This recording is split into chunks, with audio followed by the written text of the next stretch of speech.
the Cowboys understand how to take something and turn it into maximum publicity. That's what makes the hiding the hiring of Brian Schottenheimer into a late Friday night even more conspicuous. They know how, they know when to make a splash or to put on a ski mask and slip out the side door, as the case may be.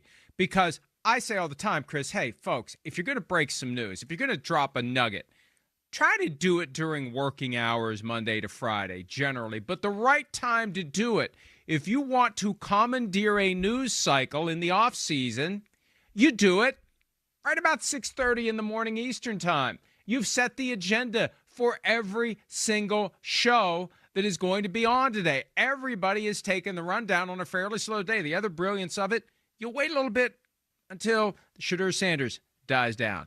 Bill Belichick dies down. Anything else dies down. You have an opening, and boom, there it is. Bobby Belt, who covers the Cowboys for 105.3 The Fan in Dallas, their flagship station, reported about a half hour ago. They sent me the tweet. Steelers working to trade George Pickens to, how about them Cowboys? Makes a lot of sense on the surface. We're going to break it down over the next several minutes or so. But your immediate reaction, thank you, Cowboys, first of all. Thank you, Steelers, for going along with it. George Pickens, who has been a malcontent, to say the least, in Pittsburgh. I sat in this chair and said it's obvious he's going to be traded once they got DK Metcalf. Yeah. Your immediate reaction to the news? I wasn't sure what would happen there. I didn't know. I think a little bit because of the Aaron Rodgers situation hovering over everything, right? That's where I wasn't sure what would happen with George Pickens. I certainly understood what you said. But, wow moment. Driving in and kind of seeing that news and being like, holy crap, as you're driving, am I seeing that right? I mean, so, yeah. Wait, were you texting while driving? I wasn't texting, but I saw the alert, and then I got to a light, and I just opened my phone so I could see the text and everything. Yeah, so I was like, okay, so there. But nope, I don't text while I drive. I never do that. Just making sure. Yep, no problem. I appreciate that. But making sure you're not a hypocrite. I hear you. I'm trying not to be. But either way, too, huge. I don't even know what side to start with. We know the Cowboys needed the player, but here's my initial thought. Start there. Start with Cowboys. Okay. I have one. Whatever you want to do. Well, one initial thought went right to my head, and I went, wait, so why till after the draft? Why till after the draft? That's where I go. Pittsburgh, aren't we in it right now to win it? Aaron Rodgers, by all due accounts, is going to be your quarterback. Why didn't you try to make this move to accumulate some draft picks in the draft that you just had to put yourself in a great spot for Aaron Rodgers in the year of let's chase a Super Bowl this year? That was my first thought, along with, wow, George Pickens is going to the Cowboys. I agree with you completely because we know Jerry Jones 2 weeks ago today said that they're working on 2 substantive trades, and I thought it was just – what's the word I'm looking for? Bullshit from Jerry Jones, just to bang the pan and get everybody to pay attention to the Cowboys. And the draft came and went. I wrote something over the weekend like, hey, Jerry, we're waiting. Where are your substantive trades, or substantive, depending upon how he chose to pronounce it at the time? And George Pickens, one of them. But if you're the Steelers, you're right.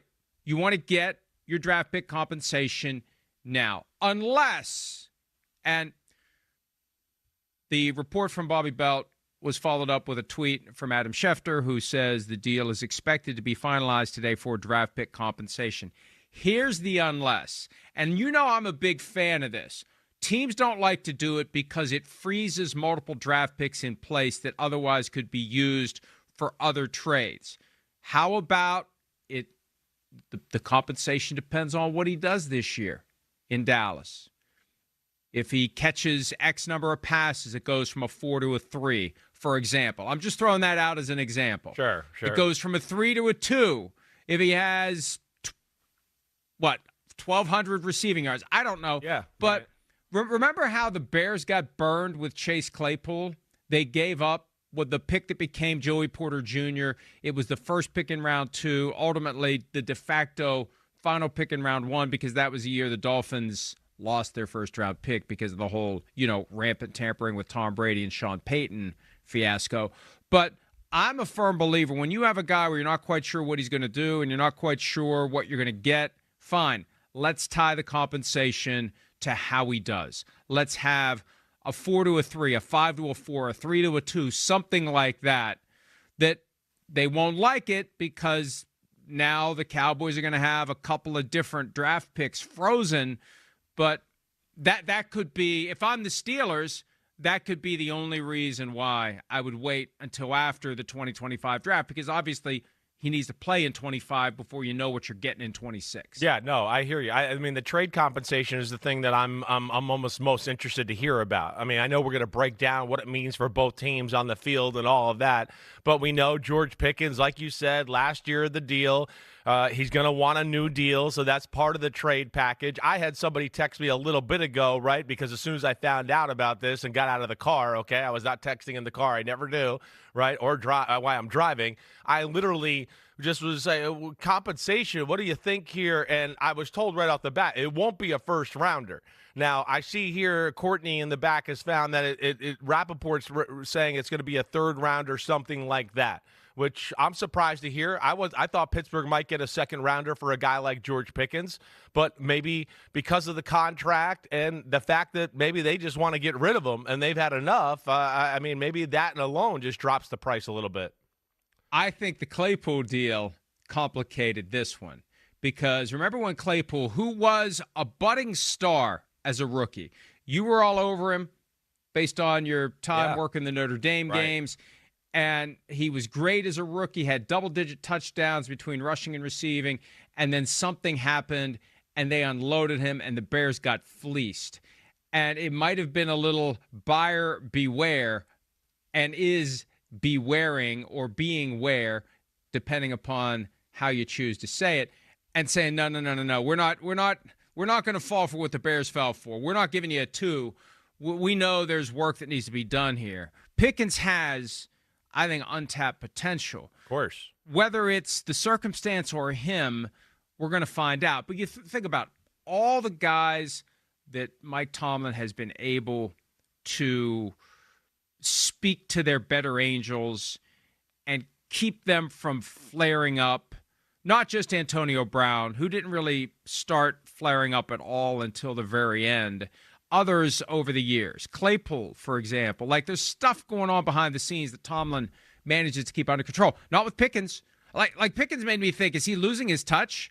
Because he's had to speak out and speak to Pickens multiple times over the past couple of years. And Pickens has not been bashful about speaking his mind. Hell, on his way out the door after they lost in the postseason, they asked him the question about, do you believe in the offense or something like that? And he, no.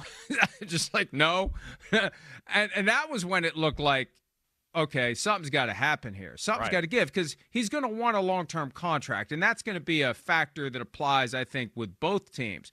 But that's why I thought when the Steelers got DK Metcalf and paid him $35 million a year in new money on a 5-year contract, 4-year extension, it's like, hey, there's no way they're going to be able to pay Pickens anything close to that. Not that he deserves anything close to that, but they're not going to pay him $25 million a year. Yeah, They have $35 devoted to DK Metcalf, and they know how to go and grab a guy in the draft at receiver whenever and wherever they want, and the guy ends up being a pretty good player. So I think all those factors made it obvious. And third rounder, I don't know, third rounder feels right. It actually feels a little high. I would have done the fourth rounder that becomes a third rounder if he has X number of catches or X number of yards. I would have pressed for that hard if I was the Dallas Cowboys, because I want to be protected against the fact that the guy just doesn't work out. Yeah, well, I mean, listen, they're making the compensation. They're obviously going to pay him. They're going to try to make it work out, all right? I mean, I would think so. I mean, again, that would go against all logic in the NFL, and we make fun of teams that do that from time to time. But I think, like, back to the Pittsburgh angle, yeah, I think this is one of the few, and I think they're telling you this right here with this trade, where they were like, okay, yeah, we've dealt with a lot of personalities and guys that are tough to deal with. This is one that we can't figure it out. We can't contain them, and we don't know what the hell to do with them.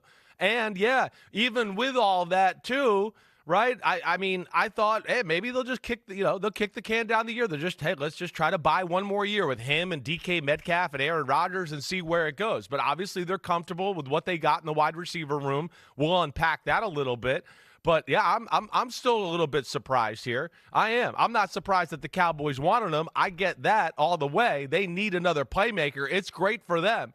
I mean, that's all we've talked about all offseason is they need somebody else who can get the ball other than CeeDee Lamb.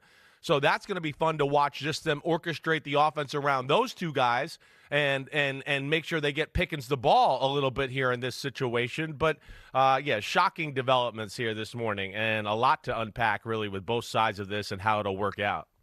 But from the Steelers' perspective, I try to think back to how I felt when we heard about DK Metcalf, and I was committed to the idea that you just can't keep George Pickens because you only got him for one more year. You're not going to franchise tag him. You're not going to sign him to a long-term contract that he's going to be happy with. Right. Because you've got too much devoted to DK Metcalf. So it makes sense. I thought they might do like the him. Jamar Chase, Justin Jefferson thing and like, oh, yeah, we'll talk about contracts or whatever, but they really won't really do it and just buy themselves the year. That's what I thought would happen, Mike. I didn't mean to cut you off. But how are you going to pay both guys? How are you going to pay both guys? You don't have to pay them. I'm just saying, like, the Bengals went a whole year without not paying them. You know what I'm saying? They kicked it down, right? So you might talk about it. Hey, we'll talk about it, blah, blah, blah, but you just buy time to buy the year.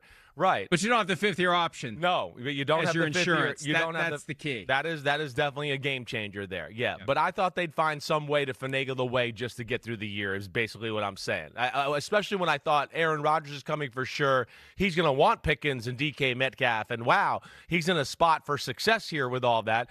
But I mean, by all due accounts, it's the opposite. Maybe they had talks with Rodgers and everybody else, and they're like, man, I don't know if we want to deal with Pickens. I don't know if he's going to get on board with all your checks and everything you do with the offensive line. I don't know, but either way, Pittsburgh's exhausted of him, that's for sure.